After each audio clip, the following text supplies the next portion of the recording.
కవిత్రేవర్చిత శ్రీమదాంధ్ర మహాభారతము ద్రోణపర్వము పంచమాశ్వాసము. కూతికర్త తిక్కన సోమయాజీ 1275 1260 సంవత్సరముల మధ్య ప్రచురణ తిరుమల తిరుపతి దేవస్థానములు 2013వ సంవత్సరము. వీడియో చేసినవారు కంచి త్యాగరాజులు 2024వ సంవత్సరము. కవిత్రేవర్చిత శ్రీమదాంధ్ర మహాభారతము ద్రోణపర్వము పంచమాశ్వాసము. కర్ణుడింద్రదత్తం బైన శక్తిచేత ఘటోత్కచునిం జంపుట. ఉత్పలమాల.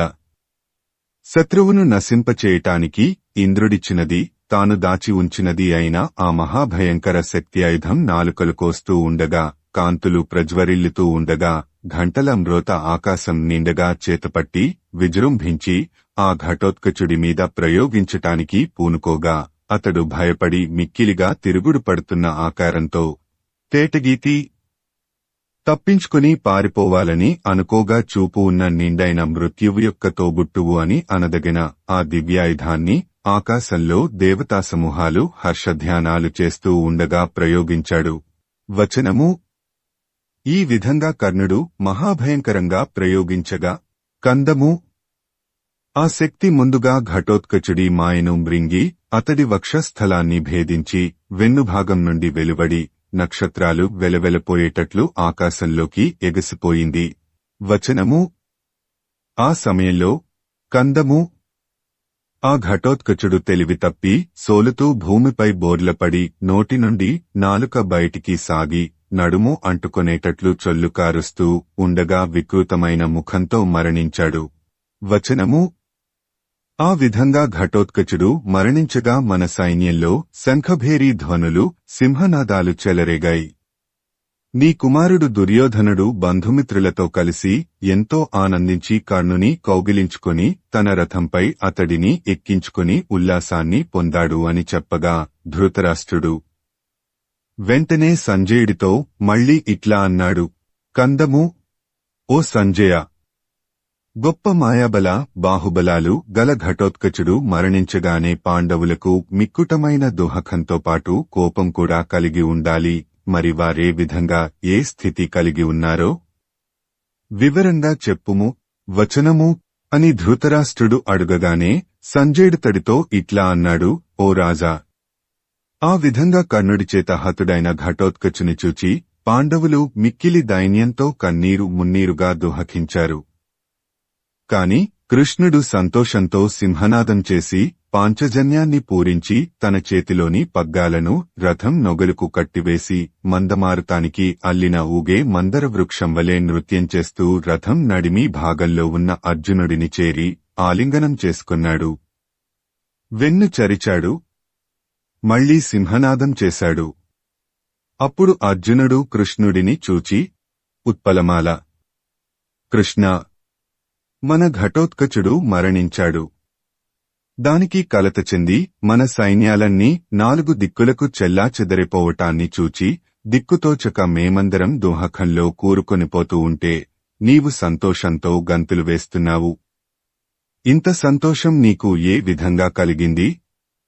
గౌరవాస్పదమైన ప్రవర్తన వదలి తక్కువతనం వ్యక్తమయ్యే విధంగా ప్రవర్తిస్తున్నావు.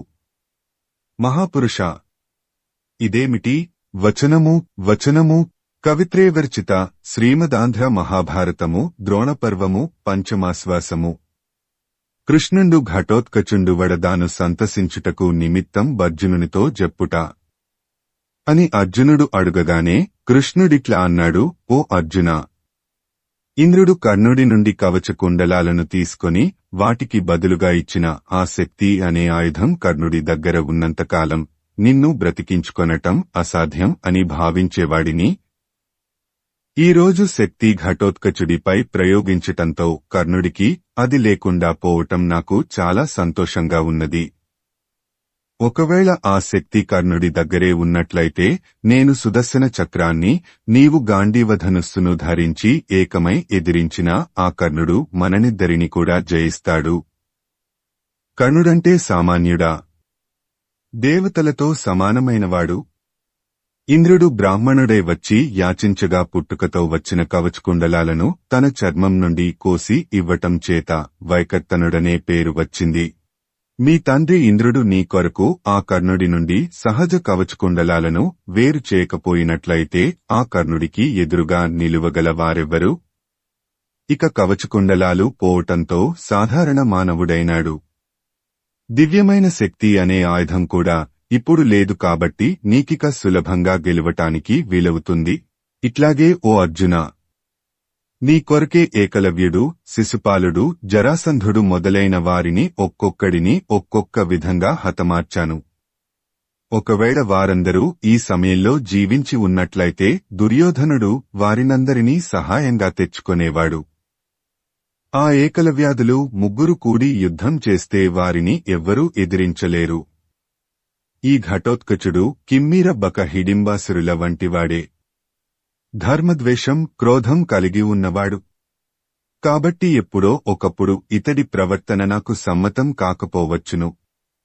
కాబట్టి ఆ కిమ్మిరాదులవలే ఈ ఘటోత్కచుడు కూడా మరణించటం నాకు ఇష్టమే. ఈ ఘటోత్కచుడు రావణాసురుడి వంటివాడు కావటంచేత ఒకవేళ ఈ సమయంలో మరణించకుండా ఉంటే తరువాత నేనే స్వయంగా సంహరించవలసి వస్తుంది. అందువల్ల నాకిది సంతోష సమయం కాని దుఃఖ సమయం కాదు. మన సైన్యాలు కలత చెందాయి. కౌరవ సైన్యం ఉత్సాహంతో అతిశయిస్తూ ఉన్నది. కావున నీవు యథార్థాన్ని తెలుసుకుని ఉత్సాహాన్ని పొందుము అని అర్జునుడికి సమాధానం చెప్పాడు. అని సంజయుడు చెప్పగానే ధృతరాష్ట్రుడు సంజయుడి వైపు తిరిగి ఇట్లా అన్నాడు, చంపకమాల! ఓ సంజయ! కర్ణుడిన్ని దినాలు నిష్ప్రయోజనంగా యుద్ధం చేశాడేమి? ఒక మహాయోధుడిని మాత్రమే సంహరించి ఇంద్రుడి వద్దకు వెళ్లిపోతుంది. ఆ అమోఘమైన తన శక్త్యాయుధం అనే విషయం తనకు తెలుసు కదా. అటువంటప్పుడు ఆ ఆయుధాన్ని అర్జునుడిపై ప్రయోగించక ఆలస్యం చేయటానికి కారణమేమి? ఈ శక్త్యాయుధంతో అర్జునుడినే సంహరించినట్లయితే ఇక పాండవులు యుద్ధానికి మళ్లీ పూనుకునేవారా? వారిలో యుద్ధోత్సాహమే లేకుండా పోయి మనకు జయం సులభంగా అబ్బేది కదా. కందము. యుద్ధానికి ఎవరు ఆహ్వానించినా వెళ్లటం వ్రతంగా తలచి వెళ్లేవాడు కదా అర్జునుడు. కాబట్టి అతడిని యుద్ధానికి ఆహ్వానించి అయినా శక్తిచేత చంపకూడదా? కర్ణుడు ఎందుచేత ఇందుకు భిన్నంగా చేశాడు? వచనము అని మరలా ఇట్లా అన్నాడు. తేటగీతి అని మరలా ఇట్లా అన్నాడు. 243 తేటగీతి. ఓ సంజయ! నా కుమారులు దుర్యోధనాదులకు దుష్టచింతనే తప్ప దూరాలోచన లేదు. పోనీ నీవైనా ఈ శక్త్యాయుధాన్ని గూర్చి జ్ఞాపకం చేయలేకపోయావా? ఆ శ్రీకృష్ణుడు ఆ మహాశక్త్యాయుధాన్ని మూర్ఖుడి చేతిలో ఉన్న తీయని పండును తెలివగలవాడు అపహరించుకొనిపోయినట్లు అపహరించుకొనిపోయాడు. దీనికంతటికీ కారణమేమి? వచనము. ధృతరాష్ట్రుడిట్లా అనగా సంజయుడతడితో ఇట్లా సమాధానం చెప్పాడు. తేటగీతి. ఓ ధృతరాష్ట్ర మహారాజా! నీ కుమారుడు దుర్యోధనరాజు, దుశ్శాసనాదులు, నేను ప్రతిరోజు రాత్రి సమయంలో కర్ణుడితో ఈ విషయం చెబుతూనే ఉన్నాము. ఆ కర్ణుడు కూడా ఇదిగో రేపు తప్పక ఈ శక్త్యాయుధంతో అర్జునుడు వధింపబడతాడు, ఇది నిజం అని మాకు మాట కూడా ఇస్తూ ఉంటాడు. వచనము. మేమందరం కూడా కర్ణుడితో మరల ఇట్లా అంటూ ఉంటాము. ఓ కర్ణ! ఒకవేళ అర్జునుడు చస్తే ఆ కృష్ణుడు ఈ భూమండలాధిపత్యాన్ని మరొక పాండుసుతుడికి పట్టం కట్టుతాడు. అన్ని అనర్థాలకు మూలం ఆ కృష్ణుడే కాబట్టి ఆ కృష్ణుడిపైననే ఈ శక్త్యాయుధాన్ని ప్రయోగించుము. అతడు పోతే మనకిక ఏ ఆటంకం లేకుండా ఈ భూమండలమంతా దక్కుతుంది. కాబట్టి ఇంద్రుడిచ్చిన శక్త్యాయుధంతో కృష్ణుడినే సంహరించటం తగిన పని. కందము అని చెప్పిన మా మాటలు విని నిశ్చయంగా కృష్ణార్జునులలో నొక్కడిని నేను శక్త్యాయుధంతో సంహరించివేస్తాను. చూడండి అంటూ అహంకారం కనబరుస్తూ వెళ్లిపోతాడు. తేటగీతి. ఓ ధృతరాష్ట్ర మహారాజా! దైవయోగం వలన తెల్లవారుగానే యుద్ధానికి వెళ్లేటప్పుడు ఆ కర్ణుడికి గాని మాకు గాని శక్తి ఆయుధం ప్రయోగించి కృష్ణార్జునులలో ఎవరినైనా తుదముట్టించాలి అనే విషయం జ్ఞాపకముండేది కాదు. మళ్లీ యుద్ధం ముగిసి మన గుడారాలకు రాగానే ఆ విషయం జ్ఞాపకం వచ్చేది. వచనము: దైవమంటే వేరొకటి లేదు, కృష్ణుడే ఆ దైవం. ఇది స్పష్టం. ఎట్లా అంటే ఘటోత్కచుడు శక్త్యాయుధంచేత హతుడైనప్పుడు కృష్ణుడు నాట్యం చేస్తూ హర్షించాడు. దానికి కారణం ఏమిటని ప్రశ్నించాడు పార్థుడు.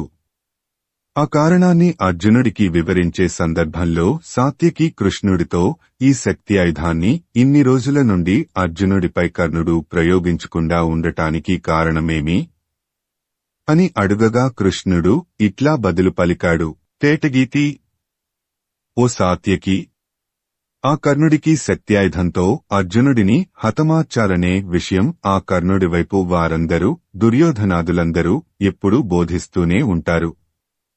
ఆ కర్ణుడు కూడా గట్టి పట్టుదలతో సిద్ధమయ్యే యుద్ధానికి వస్తాడు.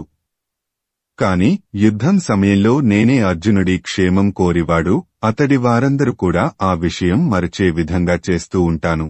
వచనము: అని చెప్పి ధృష్టద్యుమ్నుడు మొదలగువారిని పేరు పేరున పేర్కొని సాత్యకిని కూడా చేర్చి సాత్యకితో ఇట్లా అన్నాడు: కందము, ఓ సాత్యకి, మీరే కాని నా ప్రాణాలే కాని ఈ 3 లోకాల రాజ్యమే కాని పార్థునివలే నా ప్రేమకు అర్హములవుతాయా? ఈనాడు అర్జునుడిని రక్షించుకొన్నాను. ఈ రాత్రే గదా సుఖంగా నిద్రిస్తాను. వచనము: అని చెప్పాడు. కాబట్టి మనం పశ్చాత్తాపపడవలసిన పని లేదు అనగానే ధృతరాష్ట్ర మహారాజు సంజయ, మీరు దురదృష్టవంతులు, అంత గొప్ప శక్త్యాయుధం ఓ గడ్డిపోచలాంటి ఆ ఘటోత్కచుడి కొరకు అతడిపై ప్రయోగించటంతో వ్యర్థమైపోయింది. ఇంక మన వారెట్లు బ్రతుకుతారో? అయినా చేయగలిగింది లేదు. తరువాత జరిగిన వృత్తాంతం ఏమిటో చెప్పుము అని అడుగగానే సంజయుడు ధృతరాష్ట్రుడితో ఇట్లా చెప్పసాగాడు: తేటగీతి, ధర్మరాజు ఘటోత్కచుడి మరణంతో మిక్కిలి దుఃఖాక్రాంతుడై కన్నీటి ధారలు పొరలిపోగా శరీరంలో సత్వం నశించి వివసత్వంతో రథం మీదనే కూలబడిపోగా అప్పుడు కృష్ణుడు, వచనము: త్వరత్వరగా వెళ్లి అతడిని చేతులతో పట్టుకొని అతడితో ఇట్లా అన్నాడు: కందము, ఓ ధర్మరాజా, నీవే ఇట్లా అజ్ఞానివలె దుఃఖానికి లోనైతే ఇక నీ సైన్యమంతా భయభ్రాంతమైపోతుంది. కాబట్టి ధైర్యంతో యుద్ధానికి ఉత్సాహం చూపుము. వచనము: ఓ ధర్మరాజా, నీవు ఎంత పెద్ద భారం వహిస్తున్నావో ఆలోచించుకోకుండా ఇంత దుఃఖానికి విజయమెట్లా చేకూరుతుంది? అనే కృష్ణుడి పలుకులను విని ధర్మరాజు కన్నీళ్లను చేతితో తుడుచుకొని మెల్లగా ఘటోత్కచుడి గుణగణాలను ప్రశంసించి కామ్యకవనంలో గంధమాదన పర్వతానికి వెళ్లే సందర్భంలోనూ అతడు చేసిన సాయాన్ని చెప్పాడు. వాడు నాకు భక్తుడు, నేను కూడా అతడిని సహదేవుడి కంటే ఎక్కువగా ప్రేమిస్తాను. అట్టి కుమారుడు లేకుంటే నాకు శోకం లేకుండా ఉంటుందా అని అంటూ ఉండగా ఆ ధర్మరాజు మనస్సు ఆ ఘటోత్కచుడిని సంహారం చేసిన కర్ణుడి వైపు మరలి కోపంతో ఈ దుర్మార్గుడే కదా ఇంతకు ముందు కూడా అభిమన్యుడి విల్లు ఖండించి పలువురి చేత సంహరింపజేశాడు. దానికి ప్రతీకారంగా మన అర్జునుడు దూరంగా ఉన్న సైంధవుడిని సంహరించాడు. అది దానికి తగిన ప్రతీకారం కాదు. ఈనాడు ఘటోత్కచుడిని, ఆనాడు అభిమన్యుడిని సంహరించి 2 క్రూరకర్మలకు కారకుడైన ఈ కర్ణుడిని ముక్కలు ముక్కలు చేయకపోతే నాకు మనశ్శాంతి ఎట్లా చేకూరుతుంది అని బిగ్గరగా అరిచి తటాలున లేచి ఈ ద్రోహి కర్ణుడికి నిన్న నేడు సహాయం చేసినవాడు ద్రోణుడు. అతడిని సంహరించటానికి భీముడు వెళ్లాడు. నేను కర్ణుడి వైపు వెళ్తాను అని చెప్పి శంఖనాదం చేసి విల్లును తీసుకుని రథాన్ని నడుపుమని సారథిని ఆదేశించి కర్ణుడి వైపు యుద్ధానికి వెళ్లుతూ ఉండగా అప్పుడు కృష్ణుడు తన రథం పైకి వచ్చి అర్జునుడిని చూచి ఇట్లా అన్నాడు: కందము, ధర్మరాజు స్వయంగా కర్ణుడిని సంహరిస్తానని కోపంతో వేగంగా వెళ్లుతూ ఉన్నాడు. ఈతడిని అనుసరించక ఔరకే చూస్తూ ఉండటం మనకు తగిన పనేనా? ఆట వెలది. అని రథాన్ని వేగంగా ధర్మరాజు రథాన్ని అనుసరిస్తూ పోనిచ్చాడు. ఆ విధంగా క్రోధంచేత ముందు చూపులేక ఆవేశంతో వెళ్లుతున్న ఆ ధర్మరాజునకు ఎదురుగా వ్యాసమహర్షి వచ్చి అతడిని ఆదరించి, వచనము. ధర్మరాజు నమస్కారం చేయగా ఆశీర్వదించి వ్యాసమహర్షి అతడితో ఇట్లా అన్నాడు. సీసము ఆట వెలది, ఓ ధర్మరాజా! ఆ కర్ణుడు అర్జున వధార్థమే ఆ దేవేంద్రుడిచ్చిన శక్త్యాయుధాన్ని సంగ్రహించి ఉంచాడు. అనగా దాచి ఉంచాడు. ఆ శక్తి అట్లాగే కర్ణుడి చెంత ఉండి ఒకవేళ అది అర్జునుడిపై ప్రయోగించబడితే ఆ సంభవించే ఆపదకు నీవు తట్టుకొని ఉండేవాడివా? ఈ ఘటోత్కచుడికి కాలం చెల్లి ఆ శక్త్యాయుధం కారణంగా మూతి చెందాడు. ఒక విధంగా ఇది మేలే. దైవం నీకు పెద్ద దోహకం రాకుండా కాపాడింది. ఈ విషయాన్ని గమనించి నీ వింక కోపావేశం వదులుకొమ్ము. సైన్యం సహాయపడగా ఈ రాజులను, నీ సోదరులను, మిత్రవర్గాన్ని కలుపుకొని ఉత్సాహం, ధైర్యం అతిశయించే విధంగా ఈ కౌరవ సైన్యంతో యుద్ధం కొనసాగించుము. కందము. ఓ ధర్మరాజా! ఇక శోకాన్ని త్యజించి నీ మనస్సును గొప్పగా ధర్మం వైపు స్థిరంగా నిలుపుము, అభివృద్ధిని పొందుము. ధర్మం ఏ వైపున ఉంటే ఆ వైపుననే జయం, శుభం తప్పక కలుగుతాయి. వచనము అని హితాన్ని ఉపదేశించి, కందము. ఓ ధర్మరాజా! సావధానంగా వినుము. నేటికి 5వ రోజున ఈ అఖండ భూమండల రాజ్యలక్ష్మి నిన్ను పొందుతుంది. దీనిలో ఏమాత్రం సంశయం లేదు అని చెప్పి, ఓ ధృతరాష్ట్ర మహారాజా! వ్యాసమునీంద్రుడు వెంటనే వెళ్లిపోయాడు. వచనము. ఈ విధంగా ఆ వ్యాసమహాముని వెళ్లిన పిమ్మట ధర్మరాజు మనస్సు ఏకాగ్రం చేసుకుని ధృష్టద్యుమ్నుడిని చూచి, ద్రోణుడికి ముందు భాగంలో భీముడు కౌరవ సైన్యాన్ని ఎదుర్కొని పారద్రోలుతున్నాడు.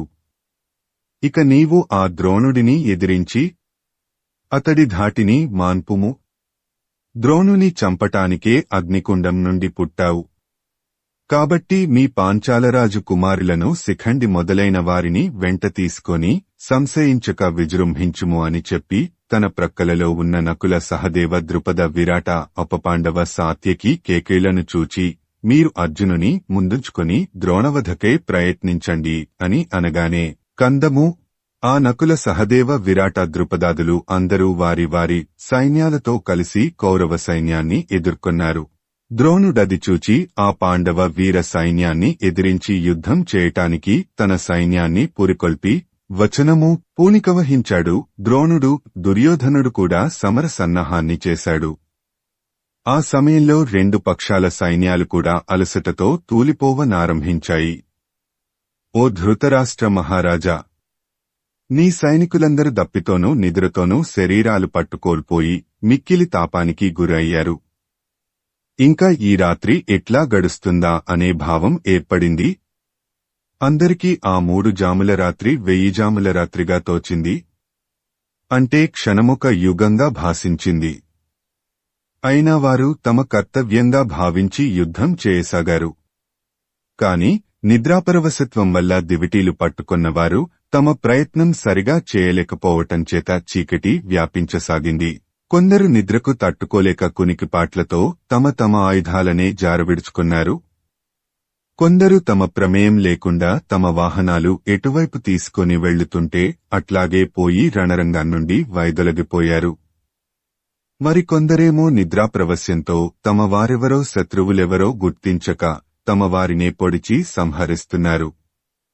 ఇట్లా 2 సైన్యాలలో కూడా వికృతపు పోకడలతో సైనికులు బాధపడుతూ ఉండటం అర్జునుడు చూచి వెంటనే 2 సైన్యాల వారినుద్దేశించి గొంతెత్తి ఇట్లా అన్నాడు. కందము. ఓ సైనికులారా!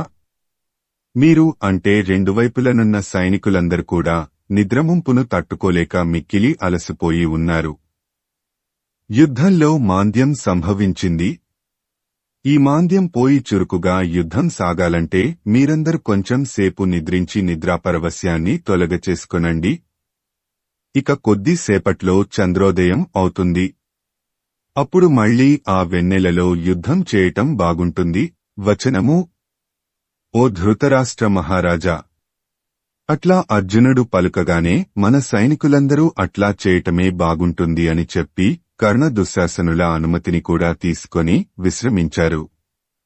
పాండవ సైన్యం కూడా విశ్రమించింది. ఆకాశంలో దేవతలందరూ అర్జునుడి ధర్మజ్ఞత్వాన్ని ప్రశంసించారు. ఆ సమయంలో ఆట వెలది. ఓ పుణ్యపురుషా! ఇంద్రతనయ! అర్జునా! నీవు నిజంగా దయామయుడవు. మాపట్ల దయదలచి ప్రేమతో మాకు సుఖం కలుగజేశావు. కాబట్టి నీకు దేవతలు వరాలు ఇత్తురుగాక. నీ కోరిక ఈడేరుగాక. కందము, ఓ ధృతరాష్ట్ర మహారాజా! మీ కౌరవ సైన్యంలోని వారందరూ ఇట్లా అర్జునుడికి మిక్కిలి ప్రేమపూర్వకంగా ఎన్నో ఆశీస్సులిచ్చి అతడిని పొగడుతూ నిద్రించారు. వచనము: ఆ నిద్రించే సమయంలో రెండు సైన్యాలలో కూడా కందము. యుద్ధంలో ఎంతో అలసట చెందిన యోధులు గజకుంభాలపై రతిశ్రాంతులైన భర్తలు వయసులో ఉన్న తమ భార్యల వక్షోజాలపై ఒరిగి విశ్రాంతి తీసుకొంటున్నట్లు ఎంతో అందంగా నిద్రించారు. కందము. ఇంకా ఆ సమయంలో అశ్వారోహకులు అశ్వాలపై, రథికులు రథాలపై, పదాతి దళాలు నేలపై సుఖంగా నిద్రించారు. అట్లు వారు సుఖనిద్రలో ఉండే సమయంలో సీసము, తేటగీతి, ఓ ధృతరాష్ట్ర మహారాజా!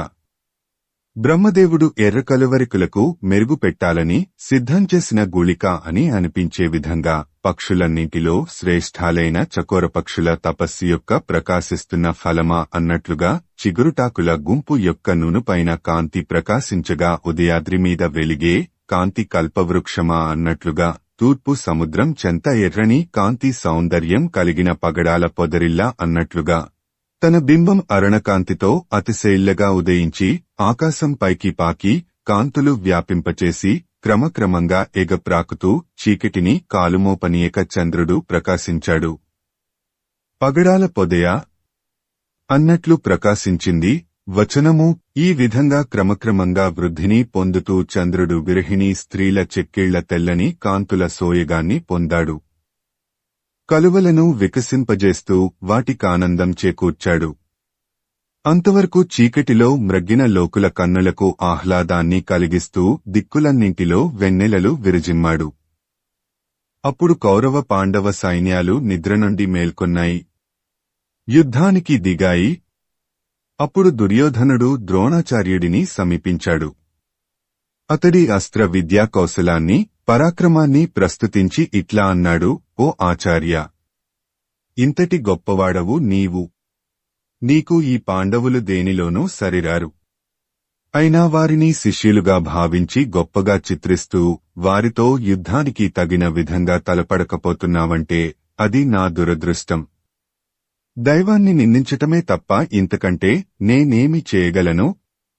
దుర్యోధనుడిట్లా పలికిన వెంటనే ద్రోణాచార్యుడు కోపంతో ఇట్లా అన్నాడు: ఆనాడు ఇంద్రుడు తన ఖాండవవనాన్ని అగ్నిహోత్రుడి బారి నుండి రక్షించుకోలేక వదులుకున్నాడంటే అగ్నిహోత్రుడికి రక్షణగా నిలిచిన అర్జునుడు నా శిష్యుడని మన్నించేనా? ఘోషయాత్రలో చిత్రసేనాది గంధర్వులు నిన్ను బందీగా పట్టుకొని కూడా విడిచి పారిపోయారంటే అది కూడా అర్జునుడు నా శిష్యుడని భావించేనా? ఇంద్రాదులకే దుర్జయులైన నివాత కవచ కాలకేయాది రాక్షసులను జయించింది అర్జునుడు నా శిష్యుడనేనా? ఇదంతా తెలిసుండి కూడా నీవు లేనిపోని దుర్భాషలాడటం ఎందుకు? అని ద్రోణాచార్యుడు గద్దించగానే ఆ దుర్యోధనుడు కోపావేశంతో అతడితో ఇట్లా అన్నాడు: ఓ ద్రోణాచార్య! ఇట్లా అర్జునుడి గొప్పలు చెప్పే నీవు ఆ అర్జునుడికి దీటుగా నిలిచి పోరాడ జాలకపోతే పోని అతడితో యుద్ధానికి దిగక ఉండిపొమ్ము. నీకు ఇష్టమైన వారితోనే యుద్ధం చేయటానికి కొంత సైన్యం తీసుకుని వెళ్ళుము. ఆ అర్జునుడితో యుద్ధం చేసి ఓడించి సంహరించటానికి నేను, దుశ్శాసనుడు, శకుని, కర్ణుడు ఉండనే ఉన్నాము. ఇట్లా దుర్యోధనుడు పలుకగా విని ద్రోణాచార్యుడు నవ్వి దుర్యోధనుడితో ఇట్లా అన్నాడు: ఓ దుర్యోధనా! మీరందరూ అట్లా చేయండి. ప్రస్తుతం ఇదే మీ కర్తవ్యం. ఒకవేళ అట్లా చేస్తే అర్జునుడిని గెలువవచ్చునేమో. పొండి అని పలికి మళ్ళీ కందము 277 కందము: ఓ దుర్యోధన! నీవీ భూమండలాన్ని సమస్త రాజభోగాలతో గొప్పగా అనుభవించావు. వివిధ రుచ్య భోజ్య పదార్థాలను, సువర్ణ వస్త్రాదులను నీవు మాత్రమే కాక నీవారందరినీ అనుభవింపజేశావు. ఇంతకంటే కావలసిందేముంది? ఇక నీవు నిశ్చింతగా అర్జునుడితో యుద్ధానికి వెళ్ళుము. అర్జునుడి చేతిలో మరణిస్తానేమో అనే భయం నీకక్కరలేదు. వెళ్ళుము. వచనము అని పలికి పాంచాలవీరుల సైన్యాల వైపు యుద్ధం చేయటానికి వెళ్లాడు ద్రోణాచార్యుడు. ఇక దుర్యోధనుడు పాండవులున్న వైపునకు యుద్ధానికి పరుగుతీశాడు. ఇట్లా తెల్లవారుజామున యుద్ధం సాగుతూ ఉన్నది. క్రమక్రమంగా తూర్పు దిక్కు ఎర్రబారసాగింది. అప్పుడు కృష్ణుడు అర్జునుడిని చూచి ఇట్లా అన్నాడు: ఈ కౌరవ సైన్యాలు రెండు వైపుల నుండి వస్తున్నాయి. పౌరుషంతో యుద్ధం కూడా బాగా చేస్తున్నాయి. ఈ సైన్యాలనన్నింటినీ ఎడమవైపుగా ఉంచి తరిమివేయాలి. అర్జునుడు అట్లే అన్నాడు. కృష్ణుడు రథం ఆ వైపునకు నడుపుతూ ఉన్నాడు. అప్పుడు భీముడు పౌరుషాన్ని రేకెత్తించే మాటలు పలుకుతూ అర్జునుడిని మరింత ఉత్తేజపరిచాడు. అంతలోనే దుర్యోధనాది దుష్టచతుష్టయం అర్జునుడిని ఎదుర్కొని బాణాలు కురిపించారు. వారిని చూడగా అర్జునుడికి కోపం రెండింతలే వారికందరికీ అన్ని రూపాలతో యుద్ధం చేస్తున్నట్లు భాసించాడు. రెండు వైపుల సైన్యాలు కలియబడి ఒకరితలనొకరు పట్టుకుని కేసకేసి బాహాబాహి అన్నట్లుగా యుద్ధం చేశాయి.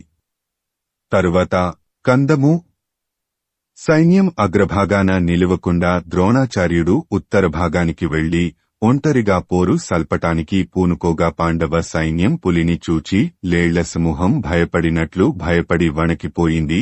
వచనము ఈ విధంగా పరాక్రమశాలి అయిన ద్రోణాచార్యుడు ఆ శత్రుపక్షీయులను యుద్ధానికి ఆహ్వానిస్తూ ఉంటే ఆ సైనికులు కొందరు ఆశ్చర్యపోయారు. మరికొందరు యోధులు అతడిపై కోపంతో మండిపడ్డారు. మరికొందరు లేని ఉత్సాహాన్ని తెచ్చుకొని యుద్ధానికి సన్నద్ధమయ్యారు. మరికొందరు కాళ్ళు చేతులు ఆడక అట్లే చూస్తూ ఉండిపోయారు.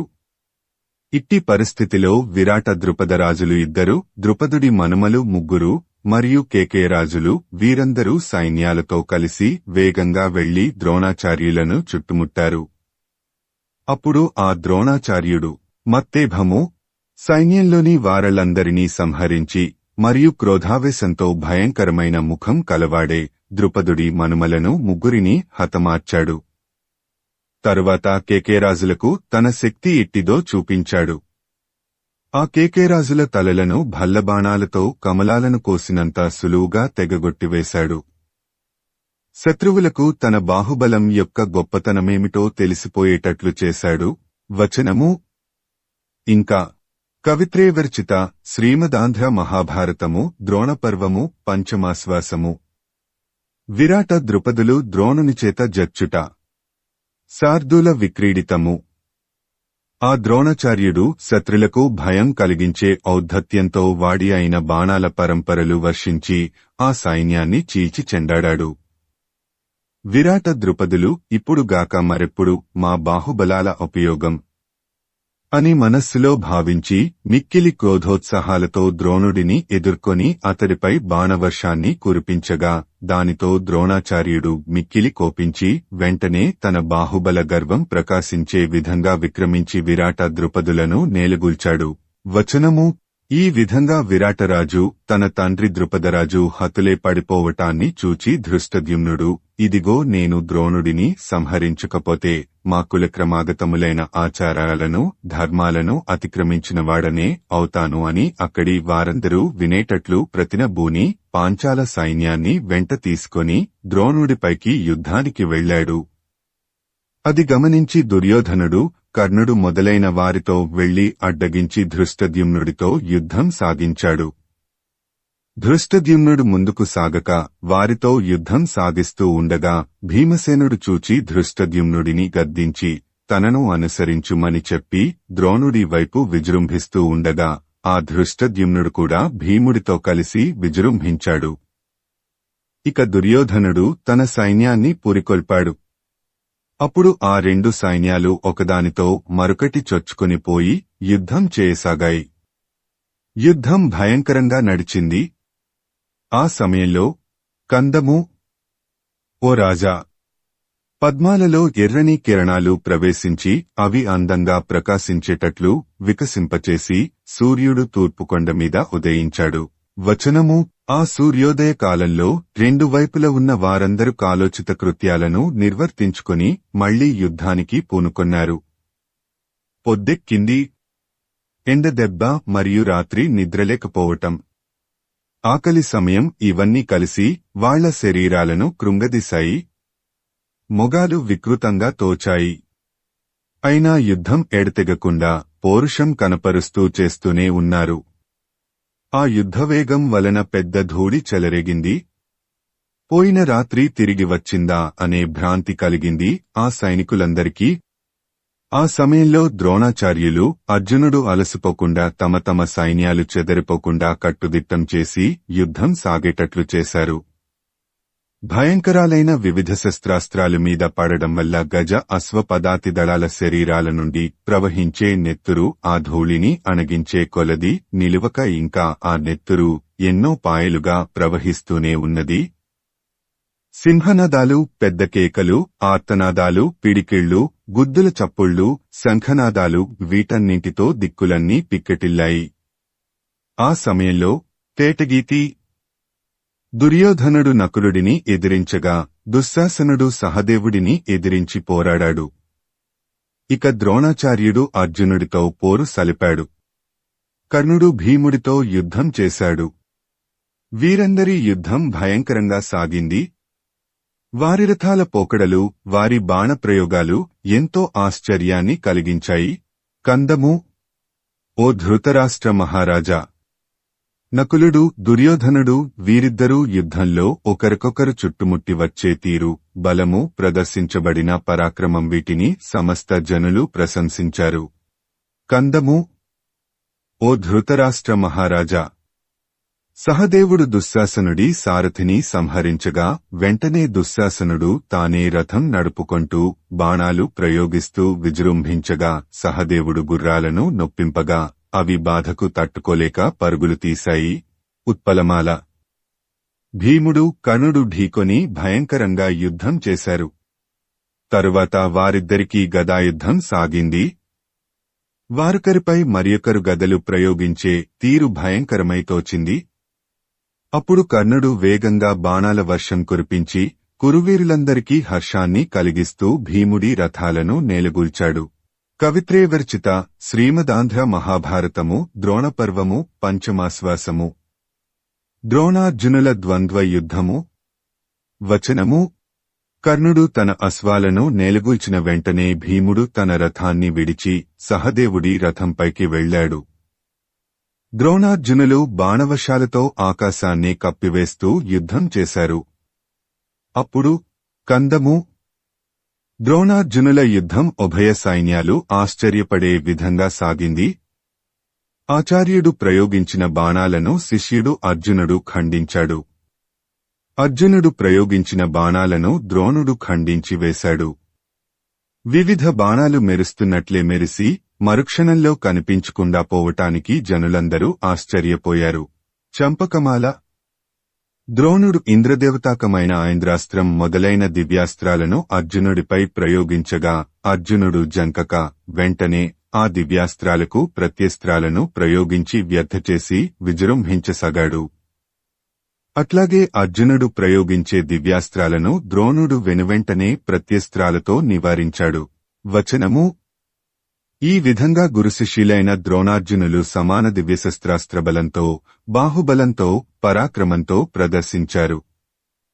సాటిలేని విధంగా పోరే ఆ గురుశిష్యులను చూచి దేవతలు, ఆకాశ సంచారులైన విద్యాధరులు చూచి కందము: శివుడు వినోదార్థం రెండు శరీరాలు ధరించి యుద్ధం చేస్తున్నాడు. అంతేకాని ఈ విధంగా ఆశ్చర్యకరమైన యుద్ధం ఇతరులు చేయగా ఎక్కడైనా చూచామా? వచనము: సురఖచర విద్యాధరులు ఆ యుద్ధం చూచి తమలో అనుకొన్నారు.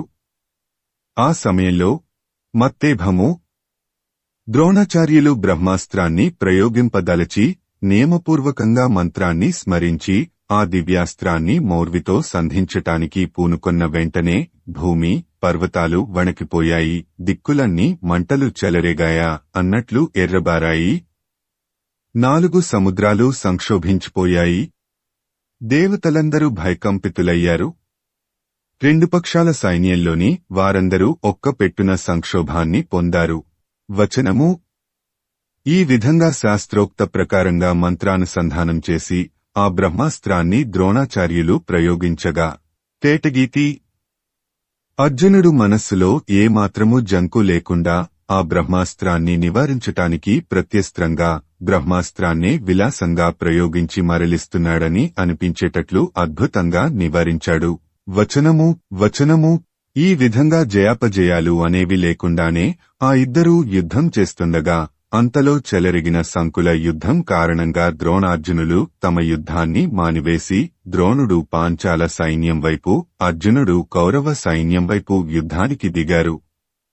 ఆ సంకుల సమరంలో దుశ్శాసనుడు ధృష్టద్యుమ్నుడితో పోరాడి అతడి ధాటికి తట్టుకొనలేక దుశ్శాసనుడు ఆ యుద్ధం నుండి తొలగిపోయాడు. ఇక ధృష్టద్యుమ్నుడు ద్రోణుడిని ఎదిరించటానికి వెళ్లగా నకుల సహదేవులు అతడికి సాయపడగా కృతవర్మ అడ్డుపడి యుద్ధం చేశాడు. దుర్యోధనుడు సాత్యకి వీరిద్దరూ యుద్ధానికి తలపడి తమ తమ బాల్యక్రీడా విశేషాలను జ్ఞప్తికి తెచ్చుకొని చెప్పుకొంటూ ఇట్లా రాజధర్మం ఇట్టిది కదా అని అనుకొంటూ యుద్ధం చేశారు. అప్పుడు సాత్యకి దుర్యోధనుడి విల్లును తెగగొట్టి శరీరాన్ని గాయపరచగా వెనుకకు తగ్గి తొలగిపోయి అలసట తీర్చుకొని మళ్లీ వచ్చి సాత్యకితో ఇంతకు ముందువలే యుద్ధం చేస్తూ ఉండగా అది చూచి కర్ణుడు దుర్యోధనుడికి సహాయంగా సాత్యకి పై యుద్ధానికి వెళ్లాడు. అది చూచి భీముడు కర్ణుడిని ఎదుర్కొని అతడిపై బాణాలు కురిపించగా కర్ణుడు వాటినన్నింటినీ అవలీలగా నిరోధించి నవ్వుతూ భీముడి సారథిని మూర్ఛ నొందించాడు. విల్లు విరగగొట్టాడు. వెంటనే భీముడు గద గైకొని గిరగిర త్రిప్పివేయగా కర్ణుడి సారథి రథం ముక్కలు అయినా కర్ణుడు యుద్ధం నుండి తొలగక బాణాలు కురిపిస్తూనే ఉన్నాడు. ఇంతలో చతురంగ సైన్యాలు అడ్డువచ్చాయి. ధర్మరాజు మత్స్యదేశం, పాంచాలదేశం సైన్యాలను సమాయత్తం చేసుకుని ద్రోణుడిపైకి దండెత్తాడు. అంతలో మధ్యాహ్నమైనది. ఆ సమయంలో నకుల సహదేవులు, భీముడు దూరంగా ఉన్న అర్జునుడిని సంబోధిస్తూ గొంతెత్తి బిగ్గరగా తేటగీతి: ఓ అర్జున! ద్రోణాచార్యుడు పాంచాల సైన్యంపై చెలరేగిపోయాడు. సైన్యాన్ని నేలగూలుస్తూ హాహాకారం పుట్టించాడు.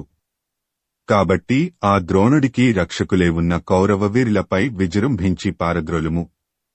అప్పుడు ఒంటరి అయి నిలిచిన ద్రోణాచార్యుడిని ఆ పాంచాల సైన్యమే ఆక్రమించి సంహరించివేస్తుంది. వచనము: ఇట్లా అర్జునుడితో ఉచేచ్ఛస్వరంతో అంటూనే ద్రోణాచార్యుడి పైకి దూసుకుపోయారు. ఇట్లా ఎన్నో సైన్యాలు చుట్టుముట్టగా ద్రోణాచార్యుడు వాటినన్నింటినీ వాడి అయిన బాణజాలంతో నుగ్గునుగ్గు చేస్తూనే ఉన్నాడు. ఇది గమనించి ధర్మరాజు, భీముడు, నకుల సహదేవులు తమలో ఇట్లా తలపోశారు: మత్తేభము! ఆ ద్రోణాచార్యుడు గజాలను నేలగూలుస్తూ, రథాలను భగ్నం చేస్తూ, అశ్వాలను పదాతి దళాలను నెత్తురులో ముంచి తేలుస్తూ, మన వీరుల నెందరినో ముక్కలు చేసి, వారి తలలు, బాహువులు మొదలైన అవయవాలు అక్కడక్కడ చెదరి పడేటట్లు చేస్తూ, బాహుబలం మెరిసిపోగా భయంకరమైన ఆకారంతో మన పైకే వస్తూ ఉన్న విజృంభణం చూస్తూ ఉంటే తుదకు మనలను కూడా సంహరించే సామర్థ్యం గలదిగా ఉన్నది. వచనము: ఎవ్వరికి కూడా ఆప వీలు కాదు. ఇక అర్జునుడందామా గురువధ ధర్మం కాదని ఆ సాహసానికి పూనుకోక ఊరుకొన్నాడు. ఇట్లా ధర్మరాజాదులు చింతిస్తూ ఉంటే అది గమనించిన కృష్ణుడు వెంటనే తమ రథాన్ని వారున్న వైపునకు తోలుకొని వెళ్లాడు. వారు వినేటట్లు అర్జునుడితో ఇట్లా అన్నాడు: చంపకమాల! ఈ ద్రోణాచార్యుడిని యుద్ధంలో గెలువటం దేవతలకు కాని దానవులకు కాని అసాధ్యం. అయినా ఇతడిని జయించటానికి ఒక ఉపాయం చెబుతాను. తన కుమారుడు అశ్వత్థామ సంహరించబడ్డాడని వింటే చాలు ఆయుధాన్ని విడిచి యుద్ధాన్ని మానివేస్తాడు. ఆ సమయంలో ఇతడిని సంహరించవచ్చును. ఇది తప్ప ఇతడిని సంహరించటానికి మరో మార్గం లేదు వచనము కాబట్టి అశ్వత్థామ మూతి చెందాడని ఎవడో ఒకడతనికి చెప్పటమే ప్రస్తుత కర్తవ్యం అని కృష్ణుడు చెప్పగానే విన్నవారందరూ ఇట్లా చేయటమే మంచిదన్నారు. కాని అర్జునుడు మాత్రం దానికొప్పుకొనలేదు. ధర్మరాజు దోహకంతో ఆలోచించసాగాడు. ఆ తరువాత కందము భీముడి చేతిలో అశ్వత్థామ అనే ఏనుగు మూతి చెందింది. ఆ నెపంతో భీముడు అతివేగంగా వెళ్లి ద్రోణాచార్యుడితో వచనము అశ్వత్థామ మూతుడైనాడు అని చెప్పాడు. వెంటనే ద్రోణాచార్యుడు చిత్తం జల్లిమనగా భయపడిన తన కొడుకు పరాక్రమాన్ని దివ్యాస్త్ర సామర్థ్యాన్ని తలపోసి భీముడి మాటలు లెక్కపెట్టక మనస్సులో ఏ సంకోచం లేక ధృష్టద్యుమ్నుడిపై దాడి చేశాడు. బాణాల వర్షం కురిపించాడు. అడ్డం వచ్చిన పాంచాల రథిక వీరులను 20,000 మందిని వధించి వెనువెంటనే మత్స్యదేశపు సైనికుల మీదికి వెళ్లి 500 రథాలను 10,000 ఏనుగులను 10,000 గుర్రాలను సంహరించి అమిత పరాక్రమంతో వెలుగుతూ రాజుల సమూహాల మీద కన్నువేసిన సమయంలో కశ్యపాది సప్తఋషులను ముందుంచుకొని ఎందరో ఋషి ప్రవరులు ద్రోణాచార్యులకు ప్రత్యక్షమై, ఓ ద్రోణ, నీవు భరద్వాజముని కుమారుడవైన బ్రాహ్మణుడివి, వేదవేదాంగాలు తెలిసినవాడివి. అటువంటి నీవిట్లా యుద్ధం చేయటం ధర్మమా? ఇక ఇంతవరకు యుద్ధం చేస్తే చేశావు, నీ జీవితకాలం చెల్లిపోయింది. అందువల్ల నీవు యుద్ధం చాలించటం మంచింది. చేతనున్న ఆ శస్త్రాన్ని ఇక విడిచిపెట్టుము, శాంతించుము అని చెప్పి వారు మాయమయ్యారు.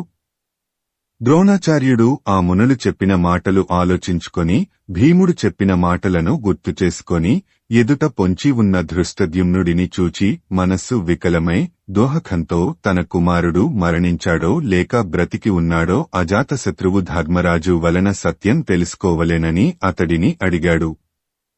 ఆ సమయంలో శ్రీకృష్ణుడు ధర్మరాజుతో ఇట్లా అన్నాడు. తేటగీతి, ద్రోణుడు విజృంభించి ఈరోజు అపరాహ్నం దాకా యుద్ధం చేస్తే ఈ పక్షంలోని యోధులెవరైనా మరణించకుండా మిగిలి ఉండగలరా?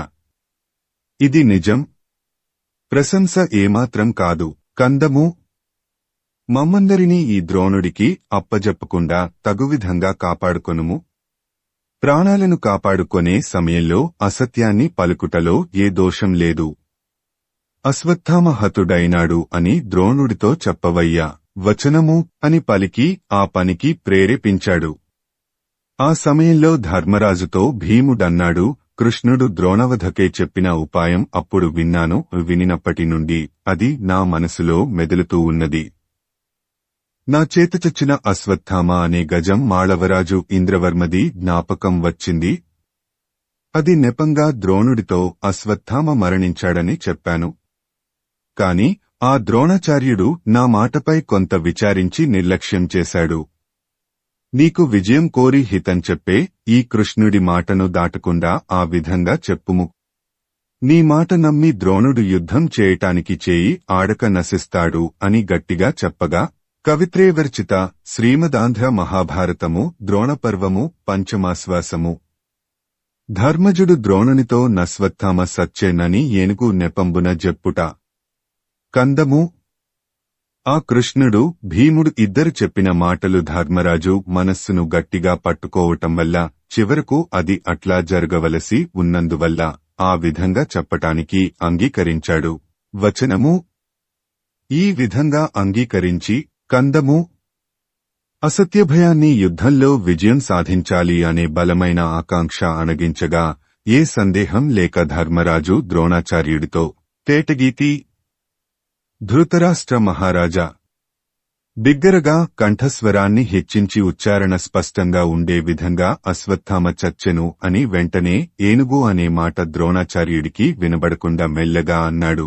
వచనము ఈ విధంగా పలుకగానే కందము ఓ ధృతరాష్ట్ర మహారాజా, ఇంతకుముందు భూమికి 4 వేళ్ల ఎత్తున నడుస్తూ తిరిగే ద్రోణుని రథచక్రాలు ఆ సమయంలో ద్రోణుడికి యుద్ధ విజయం లోపిస్తుందని తెలియజేసే విధంగా నేలను తాకాయి. వచనము ఆ సమయంలో కందము ద్రోణాచార్యుడు తాను పాండవులకు ద్రోహం చేస్తున్న వాడినని అనుకొంటూ ఆ మునులు ఆ విధంగా చెప్పారు. అట్లా జరిగితే జరగని ఏం అయినా నేను ఇట్లా యుద్ధం చేయటం న్యాయం అని తలపోస్తూ శార్దూల విక్రీడితము ధృష్టద్యుమ్నుడిని చూస్తూ యుద్ధాద్రేకాన్ని బాహుబలగర్వాన్ని శౌర్యాన్ని ప్రకటించటంలో దర్పాన్ని ఇదివరకటి అతిశయాన్ని కోల్పోయి బలహీనపడి దుహకం మనస్సును మిక్కిలి కలతనందించగా చేష్టలుడిగి ముడుచుకొనిపోయిన అవయవాలు కలవాడై ఉండగా వచనము అతని వధకై ద్రుపదుని హోమకుండం నుండి పుట్టినవాడు కావటం చేత ఆ సమయంలో కలిగిన ఉత్సాహరోషాలకు విశేషంగా స్వాధీనమైన మనస్సు కలవాడే ఆ ద్రోణుడి మీదికి విజృంభించి బాణాలు వేయగా యుద్ధం చేయటానికి ఇష్టం లేని ద్రోణుడి మనస్సులో శత్రువు యొక్క ఉత్సాహాన్ని సహించలేని పరాక్రమం క్రమ్ముకొని యుద్ధానికి పూనుకోగా ఆయనకు దివ్యాస్త్రాలు స్ఫురించలేదు. అయినా మనోబలంతో సహజ బాణాలతోనే ధృష్టద్యుమ్నుడి బాణాలను, ధనుస్సును, రథాన్ని, రథాశ్వాలను, సారథిని, రథకేతనాన్ని నుగునుగ్గుచేశాడు. ధృష్టద్యుమ్నుడు గద తీసుకోగా దానిని ముక్కులు చేశాడు. తరువాత ధృష్టద్యుమ్నుడు డాలును ఖడ్గాన్ని తీసుకుని ద్రోణుని రథసారథి శరీరాన్ని, గుర్రాల శరీరాలను ముక్కలయ్యేటట్లు కొట్టగా గురుడు అతని ఖడ్గాన్ని, డాలును ఖడించి అతని శరీరం నిండా భయంకరాలైన బాణాలు నింపాడు. ఆ విధంగా నింపి ధృష్టద్యుమ్నుడిని నొప్పింపగా సాత్యకి చూచి తాను కూప, కర్ణ, కృతవర్మలతో యుద్ధం చేస్తూ ఉన్న 10 వాడి బాణాలు ద్రోణుడి శరీరంలో నాటాడు. అప్పుడు భీమసేనుడు మహావేగంగా వచ్చి ధృష్టద్యుమ్నుడు ద్రోణుడి బారిన పడకుండా తప్పించి తీసుకునిపోగా ద్రోణుడు పొమ్మని పలికి మనస్సు పూర్వస్థితికి రాగా ప్రశాంతతను పొందాడు. ఈ విధంగా 4 రోజులు, 1 రాత్రి, 5వ రోజులో 20 గడియలు, 21,000 మొండెములు నేలపడి ఆడగా యుద్ధం చేసి పాండవ బలాలను సంహరించి మహారణ్యాన్ని దహించి కాంతివిహీనమైన కార్చిచ్చువలె తగ్గి ఆ మహానుభావుడు ద్రోణుడు సీసము తేటగీతి. ఓ ధృతరాష్ట్ర మహారాజా! యుద్ధంలో తృప్తిని, చిత్తంలో ఏ విధమైన చింతలేక శాంతిని పొంది తమ సైన్యం వైపు చూస్తూ బిగ్గరగా కర్ణాదులను పిలుస్తూ ఇట్లా అన్నాడు: ఓ కర్ణ, కృప, దుర్యోధనులారా! మీరెప్పుడు నన్ను ఎత్తిపొడుస్తూ యుద్ధానికి పురికొల్పేవారు. ఇదిగో నా చేతనైనంత యుద్ధం చేశాను. ఇక ఈ ధనుర్బాణాలు నాకక్కరలేదు. నేను ఇక నిశ్చింతగా ప్రాణాలు త్యజించి పుణ్యలోకాలకు వెళ్లాలని ధనుస్సును, బాణాలను వదిలివేస్తున్నాను. ఇక మీరు బుద్ధి కలిగి జీవితం సాగించండి అని పలుకుతూనే తన ధనుర్బాణాలను రథంపై జారవిడిచాడు. ఇక తాను రథంపై కూర్చుండి యోగసమాధిలో మునిగిపోయాడు. ఓ ధృతరాష్ట్ర మహారాజా! అప్పుడు ఆ ద్రోణాచార్యుల శరీరం తేజోరూపంతో వెలిగింది. వచనము: అప్పుడు ధృష్టద్యుమ్నుడు ఖడ్గం చేబుని కాలినడకతో ద్రోణాచార్యుని సమీపించగానే దానిని చూచి ఉభయ పక్షాల సైనికులందరూ హాహాకారాలు చేశారు. అంతలోనే ద్రోణాచార్యుడు యోగాన్ని ఆశ్రయించి శరీర త్యాగం చేసి జ్యోతిస్వరూపంతో ఆకాశానికి ఎగసి పరమస్థానానికి అనగా బ్రహ్మలోకానికి వెళ్లిపోయాడు. అతడట్లా జ్యోతిస్వరూపంలో వెలుగుతూ ఉత్తమలోకానికి వెళ్లటం కేవలం నేను, సంజయుడు, కృష్ణుడు, అర్జునుడు, ధర్మరాజు, కృపాచార్యుడు అనే 5గురం మాత్రమే చూచాము. తక్కినవారు చూడలేదు అని సంజయుడు ధృతరాష్ట్రుడితో చెప్పాడు. దేవతలు అది చూచి సంతోషంతో ఉబ్బిపోయారు.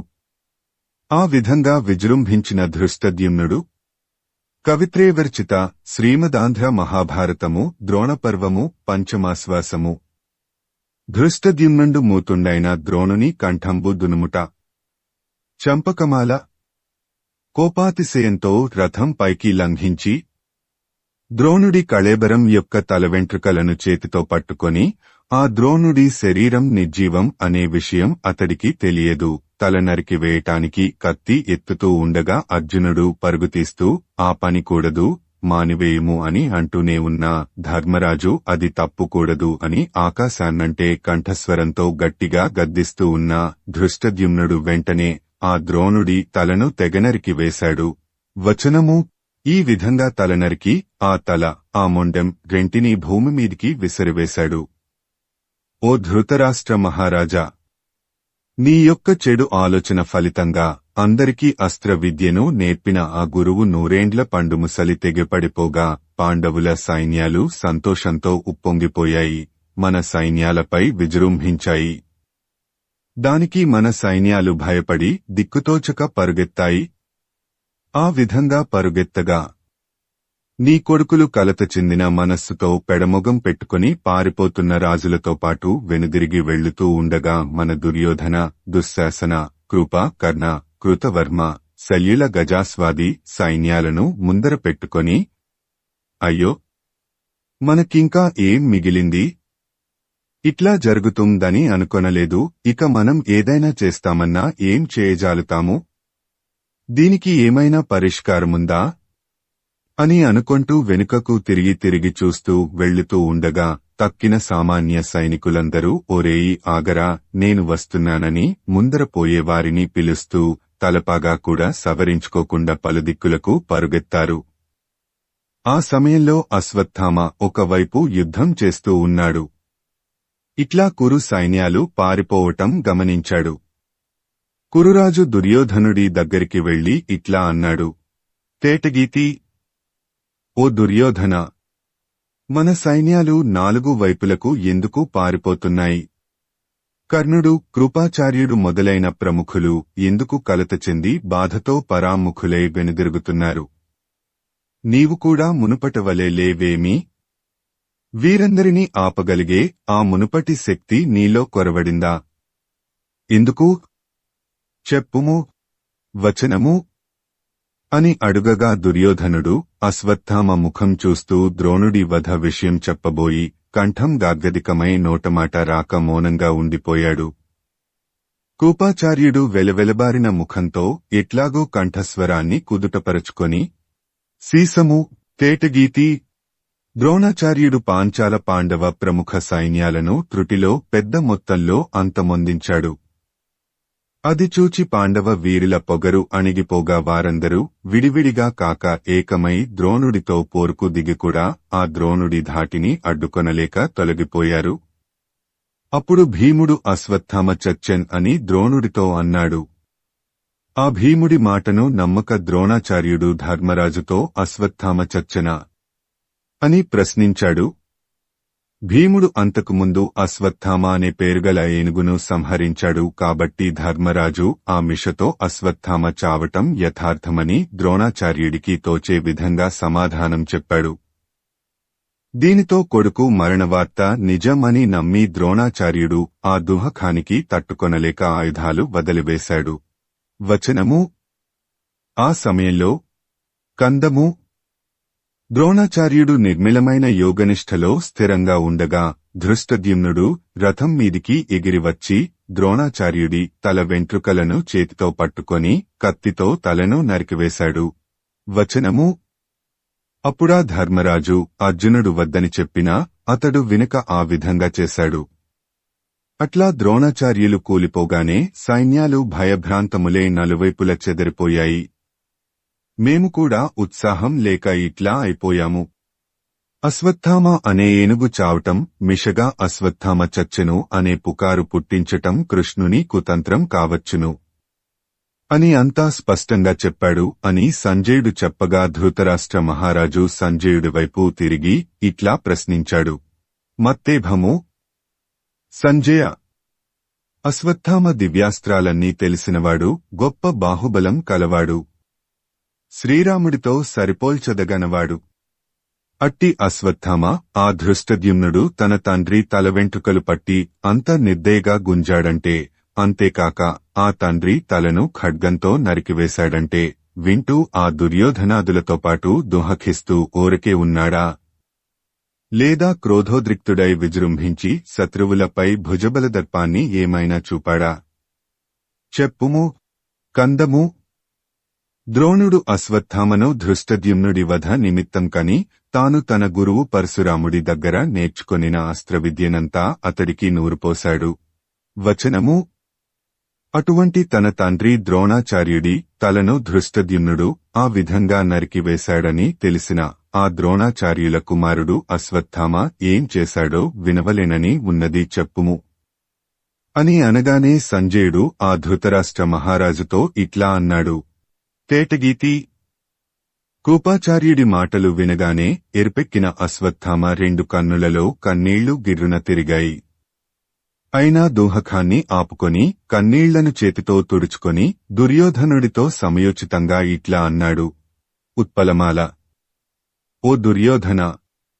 ఎక్కడా మరణాలు లేవా? యుద్ధంలో మరణించటం తగదా? ఇవి సహజాలే. ఈ విధంగా లోకపూజ్యుడైన ఆ మహాత్ముడిని తలపట్టి ఈడ్చాడనే క్రూరమైన మాట వాడి బాణమై వేగంగా మనస్సును తాకి బాధ కలిగిస్తే సహించటం సాధ్యం కాదు. సరే, నేను వింటానని వాడికి తెలియదా? నన్ను ఈ విధంగా అవమానిస్తాడా? కందము. నా దివ్యాస్త్రాలు, భుజగర్వం ఇంకెందుకు? కాల్చివేయటానికా? మా తండ్రి ఏ దిక్కులేక యుద్ధంలో శత్రువు చేతిలో దీనంగా మూతి చెందాడా? షీ! ఇంకేమీ అనగలను? కందము. ఓ దుర్యోధన! దీనికంతటికీ కారణం ఆ ధర్మరాజే. ఆ కపట సత్యాన్ని కలిగి ఉన్న రాజును యుద్ధంలో ఏ విధంగా దండించి నా మానసిక సంక్షోభాన్ని, దోహకాన్ని తొలగించుకొంటానో ఆట వెలది. అస్త్రగురుడైన మా తండ్రి ద్రోణాచార్యులు పుత్రుడనైన నన్ను కన్నది శత్రువు చేత తలపట్టి ఈడ్వబడి తాను ఏ దిక్కులేక నరికివేయబడి మరణించటానికే అన్నట్లయింది. ఇక చెప్పటానికి ఏమున్నది దుర్యోధన? నేను చేసే ప్రతిజ్ఞ వినుము. మత్తేభము. నా ఈ బాహుబల పరాక్రమాలతో దివ్యాస్త్ర ప్రయోగంతో తల్లడిల్లి మిక్కిలి బాధతో ఆ శ్రీకృష్ణుడు, పాండవులు రణరంగంలో తట్టుకోలేక తొలగిపోయేటట్లు చేస్తాను. అసంఖ్యాకములైన బాణజాలం వర్షిస్తూ అశ్వరథ గజాల సమూహాలు నేలకొరిగేటట్లు చేస్తాను. దేవతల సంఘాలు పాండవ పక్షపాతులై అడ్డువచ్చిన నా దుర్వారమైన భుజబలం ఔద్ధత్యం ప్రదర్శిస్తూ విజృంభిస్తాను. కందము. తన్ను గురించి తాను చెప్పుకోవటం తగని పని. తండ్రికి జరిగిన అవమానానికి కోపం అతిశయించి ఈ విధంగా అన్నాను. ఓ దుర్యోధన! వినుము.